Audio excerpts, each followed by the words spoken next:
Okay, let's take a look at a crazy game between Alexander Beliavsky and Bent Larsen. This game was back in 1981, and it's actually a fairly famous game.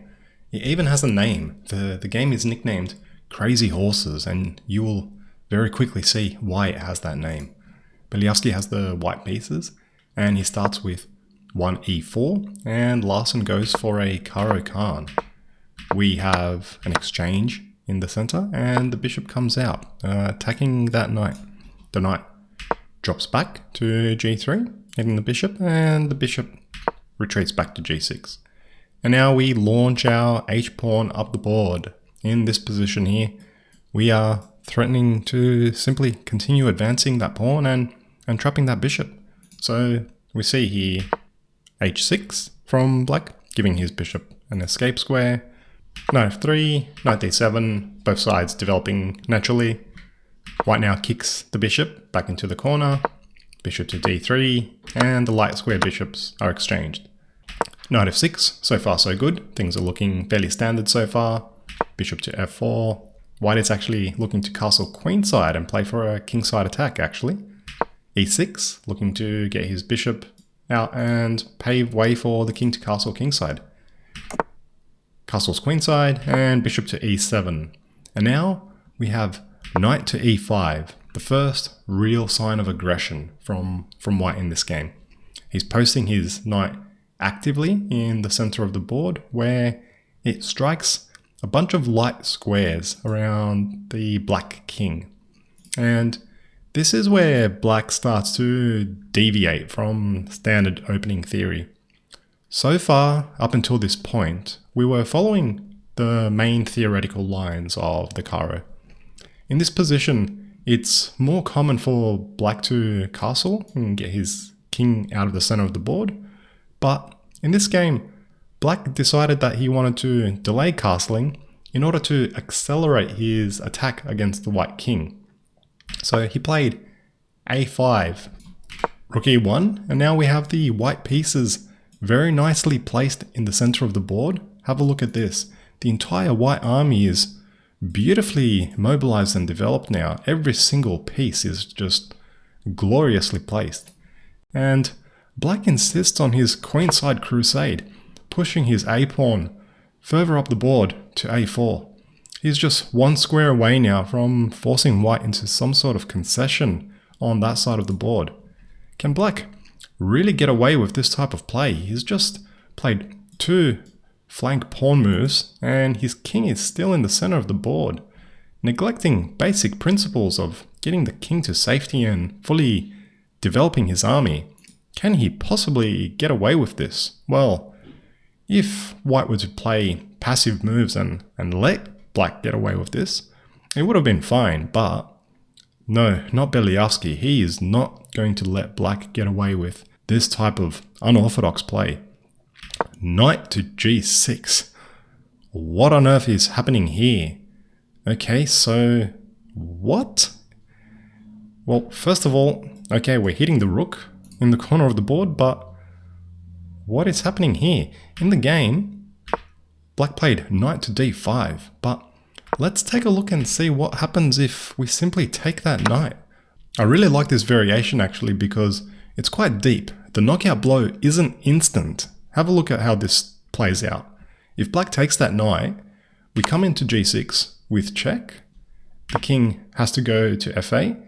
We then crash through with our rook on e6.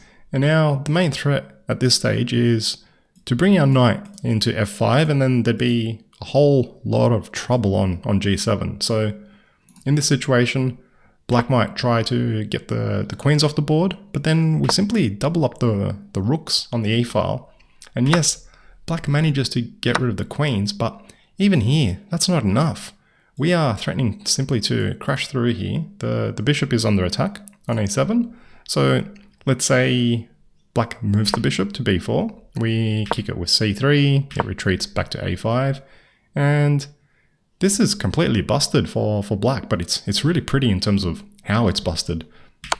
We give the check on d6, the king is forced to g8, and now we come into f5 with our knight, and we are threatening to give a devastating check on e7 with some sort of windmill style tactic with the knight and the bishop.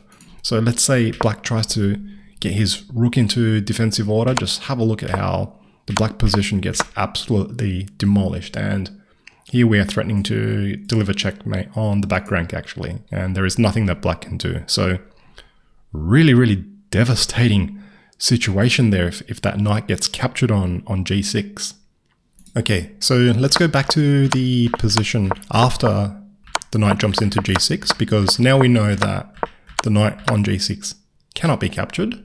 So instead black plays knight to d5. He is attacking the bishop, which would also come with tempo on the queen as well. So in this position, white probably doesn't have time to grab that rook in the corner of the board. So in this position, does white defend his bishop? No, of course not. He jumps into f5 with his other knight, and now we see why this game is called Crazy Horses. We are actually threatening to come into g7 with checkmate. The two knights alone would be delivering checkmate. Unbelievable. Have a look at that. Have you ever seen that pattern before with two knights delivering checkmate on their own? So an absolutely devastating threat. In the game, black played bishop to f8 to guard the g7 checkmate, but what would happen if we take that knight on f5? Well, we'd simply start snacking away on e7 and we'd come into d6 with our bishop, and this situation here is absolutely completely crushing. Black would have to get his king out of the center of the board, but then we simply take the knight and we are also going to pick up an exchange here as well. So that would be a very easy winning position here for white. Okay, so we can conclude that black cannot take that knight on f5. Well, okay, if we can't take the knight on f5, well, now can we take the knight on g6? Well, no, this is much more straightforward actually. We take on g7, and now if the king moves to f8, we come into e6, not only forking the king and the queen, no, but actually even worse, we are actually coming in with checkmate. So that is completely busted, and of course if the king steps up to f7 instead, we crash through. The king is forced to g8, and we all know how this is going to end up. Knight to e6, and that is actually a checkmate. So we can very easily see now that in this position, both knights cannot be captured. So instead, black plays bishop to f8 to guard g7, and Beliavsky, another forward move. There are no backwards moves in this game. Bishop to d6. Have a look at this, and once again, that bishop cannot be captured because we'd simply come into g7 with checkmate. Unbelievable. Instead, he tries rook to g8 because remember, his rook in the corner of the board was still hanging, right? So he tries to save his rook, get it out of harm's way. And now have a look at this move here. c4, we are simply booting away the only active piece that black has on the board. It comes into b4, trying to maintain some level of activity, but the queen simply slides across to the side of the board on h3. With an x-ray on e6, hello, is something brewing there in the future of this game. The queen looks a bit strange on the side of the board, but actually she's got some pretty devious ideas here. And now black just cracks under the pressure. He decides that, well, I'm suffering enough, I may as well just take some material for the suffering that I'm going through. He captures that knight on g6, and now have a look at this absolutely incredible sequence here. We crash through on e6 with our rook, checking the king. There's nothing else for it to do other than step forward to f7.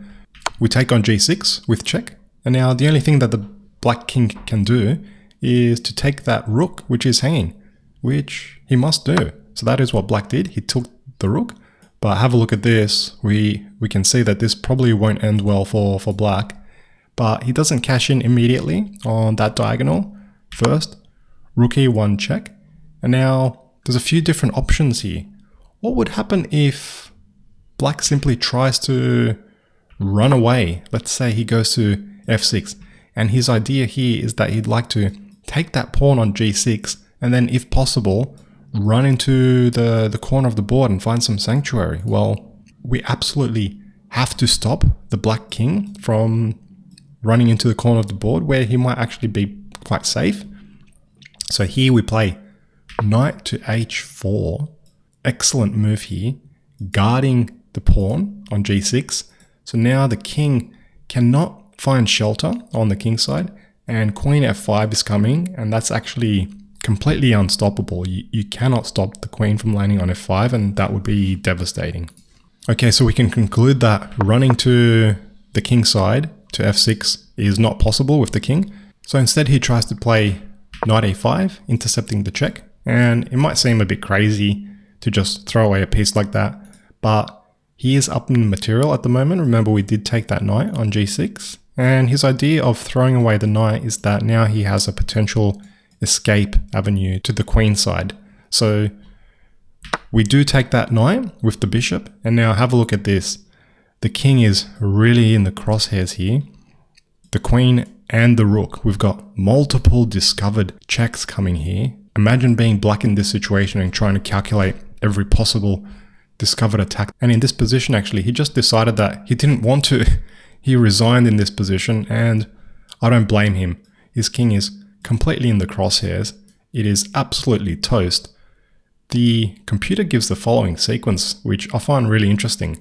The best defensive try for black is to come into d3, forking the king and the rook. Notice that this square d3 actually is guarded by the queen, but have a look at this sequence now.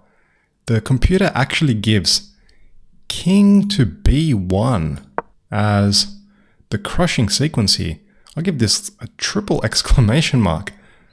Not even taking the knight, and not even stepping towards the rook to be able to recapture. So stepping away with the king, just getting it out of the firing line, because we can see that the black king here is completely toast. So just step away with the king, and black is pretty much dead here. Let's say he tries to grab that rook. Well, actually, we just play knight to g7, double check. He only has e7 to go to, and that would be a checkmate. So what an absolutely incredible game here between Beliavsky and Larsen. The crazy horses. Unbelievable. Okay, thanks for watching the video.